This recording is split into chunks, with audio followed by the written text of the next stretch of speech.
Shalom, all praises to Yahweh, Ba'ashem Yahweh Shai, double honors unto the apostles and elders of Great Millstone who rule well, and shalom to the hopeful elect. This video is called Good Name. I'm Paya Allah from the GMS London camp. This is just going to be a quick sit out the fountain of life, baby. Alright, the cisterns, drink water of thine own cisterns, man. So this is Proverbs 22 and 1. I'm going to read it one time and I want to go over it and break it down bit by bit. So Proverbs 22 and 1. A good name is rather to be chosen than great riches, and love and favor rather than silver and gold. Okay, so now I'm going to read this again. A good name is to rather be chosen than great riches. Now the first part, it says a good name is rather to be chosen. Now a good name, what's a good name? Is a good name something like Shaquisha, Daquan, or one of these hood names you get? That's not good. That's not what it's talking about. A good name is talking about a name that carries by your reputable character, the actions that you basically commit to and you do in terms of righteousness. Personify your name. That gives you a good name. Okay, in standing with men of truth. Okay. And that's what's to be desired. Now you have, for example, that's why you have copyright infringement, and you have these companies spend big bucks on marketing. Why? Because they're spending it to market that name brand, so that people flock to go and get that brand. You can go to your local supermarket. You can buy toothpaste by the supermarket brand. You can buy it from various different brands, but usually the one that people go for as a brand that's being promoted and marketed the most to the people and is known, or so-called known in this kingdom, branding witchcraft, marketing is witchcraft. But basically you have companies that are so-called known for their top quality goods, and that's what people flock to. And that's the same with having a good name. Another example of that is you have showing you how seriously a name was taken. The Wire, man. You had Marlo Stanfield, when he was the scene when he was in prison, and he actually says my name was my name. Okay, because he said he basically found out in prison that another guy was talking about him, and he took it very serious, because when he found out his name was being spoke of, he wanted to make sure that, he said, look, word's going to get back out there, that word never got to me, because basically he stands upon his name. And that's the same way we ought to be for the name of Yahweh Ba'ashem El Shai. We're meant to be riding out for his name, and then being part of his spirit, the temple of the Most High, the house of Yahweh Ba'ashem El Shai, the body of Yahweh Shai. We're meant to go out the same way, because guess what? We're all lively stones. We represent bricks within the faith.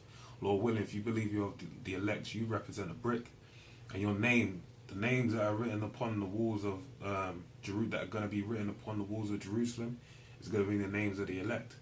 So that shows you how that is the penultimate, not the penultimate, but the highest level, the ultimate level of having a good name, being of the elect and having your name sealed upon the walls of the elect of Jerusalem.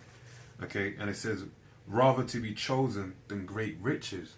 Okay, now a good example to show you that when you read Proverbs 10 and 7, it tells you the righteous name. I could read it very quickly. This is Proverbs 10. This might be 9. 10 and 7. The memory of the just is blessed, but the name of the wicked shall rot. Now a good example of that, I just read about the riches. What did Judas Iscariot do? He sold out the law for a bag of silver, okay, in which he built a field, and it was called Al-Qadama, I believe, which is field of blood. Now that's a good example of your name being ill, okay, and he actually sold out for riches, okay, and that's why his name rots, even to popular culture till this day. And we were in the place we went to today, the diner, the restaurant we went to. You had some satanic vibration. It was an American diner, and basically they had Judas sauce, and it was all satanic. They had Baphomet in there, but that shows you Judas is highly promoted. Even Lady Gaga had that song when she was singing Judas, Judas, and you had that name is heavily promoted. A Judas goat, Judas me. It's trickled over into popular culture as well as slang.